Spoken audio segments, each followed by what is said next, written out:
बाबा सिद्दीकी की हत्या के बाद मुंबई में कानून व्यवस्था पर गंभीर सवाल उठ रहे हैं। आरोपियों ने बेहद शातिर तरीके से पूरी वारदात को अंजाम दिया। पुलिस के सामने अभी भी इस केस के मास्टरमाइंड तक पहुंचने की चुनौती बनी हुई है। शनिवार को 5 मिनट के अंदर 3 शूटर्स और 3 गोलियों ने कैसे सनसनी मचा दी, देखिए इस रिपोर्ट में।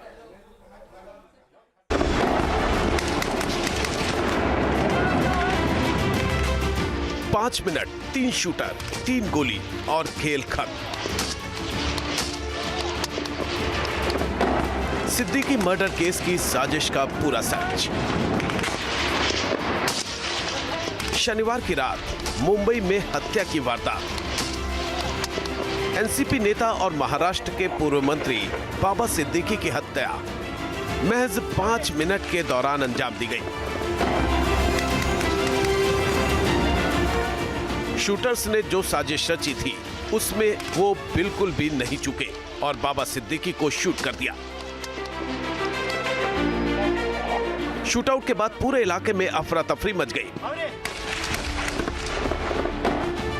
गोलियों की गूंज से वहां मौजूद लोग सहम गए।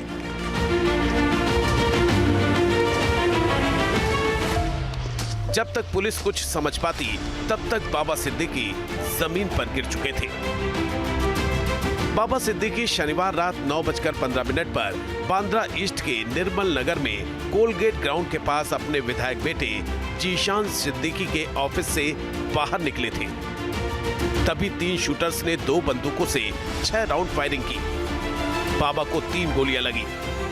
2 गोलियां उनके पेट और 1 सीने पर लगी। आरोपियों ने मुंह पर कपड़ा बांधा हुआ था। बताया जा रहा है कि वारदात से 3-4 मिनट पहले ही तीनों शूटर एक ऑटो से मौके पर पहुंचे थे।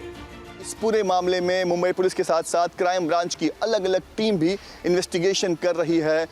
पूर्व एनकाउंटर स्पेशलिस्ट दया नायक की टीम भी इस पूरे मामले की इन्वेस्टिगेशन में जुटी हुई है। करीब 6 अलग अलग टीम तैयार की गई है जो अलग अलग एंगल से इस पूरे मामले को इन्वेस्टिगेट करेगी। फिलहाल आपको बता दें कि जो 2 आरोपी गिरफ्तार किए गए हैं उनमें से एक आरोपी उत्तर प्रदेश का बताया जा रहा है, जबकि दूसरा आरोपी हरियाणा से है। पुलिस अब तीसरे आरोपी की तलाश कर रही है, जिसके लिए मुंबई में और मुंबई के जो बॉर्डर्स हैं वहां पर नाकाबंदी की गई है। ये सब इतनी तेजी से हुआ कि शुरुआत में किसी को कुछ समझ ही नहीं आया। फायरिंग के बाद तीनों हमलावर मौके से भाग निकले, लेकिन वहां कुछ दूरी पर तैनात पुलिस कर्मियों ने 2 आरोपियों को पकड़ लिया, जबकि तीसरा हमलावर चकमा देकर मौके से निकल गया। सिद्दीकी को वाई सिक्योरिटी मिली थी, लेकिन घटना के वक्त उनके साथ कोई कांस्टेबल नहीं था। स्ट्रीट लाइट्स और सीसीटीवी भी बंद थे। ऐसे में कई सवाल उठ रहे हैं। आज तक हमें विश्वास नहीं हो रहा है कि ऐसा कुछ हुआ है, लेकिन पुलिस डिपार्टमेंट ने तुरंत उसके बारे में जानकारी शुरू की है। 2 लोगों को उनके हाथ में लगे हैं 2 लोग। सीएम साहब भी इसके ऊपर उनका ध्यान दे रहे हैं, खुद होम मिनिस्टर भी दे रहे हैं और मेरा भी है, हमारे बाकी साथियों का भी है। और जल्द से जल्द पता चलेगा कि एग्जैक्ट ये सब करने का कारण क्या है। दशहरे के दिन सुरक्षा के पुख्ता इंतजाम थे। इसके बावजूद इतनी बड़ी वारदात को बदमाशों ने आसानी से अंजाम दे दिया। मामला हाई प्रोफाइल है। ऐसे में बड़ा सवाल है कि हत्या की वजह क्या थी। इसे लेकर पुलिस हर एंगल से जांच कर रही है। सरकार की ओर से भी साफ कर दिया गया है कि मामले की तह तक जाकर इसमें शामिल हर अपराधी पर कानून का शिकंजा कसा जाएगा।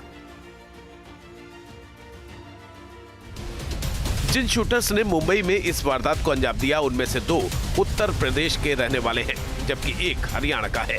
दावा किया जा रहा है कि तीनों आरोपी करीब 1 महीने से मुंबई में ही रह रहे थे। इस दौरान उन्होंने सिद्दीकी के घर और बेटे के ऑफिस की रेकी लगातार की। उन्होंने इसकी भी जानकारी जुटाई थी कि बाबा सिद्दीकी की सुरक्षा में कितने पुलिसकर्मी तैनात रहते हैं। सारी जानकारी जुटाने के बाद ही उन्होंने मर्डर का प्लान बनाया और उसे अंजाम देने में कामयाब भी रहे।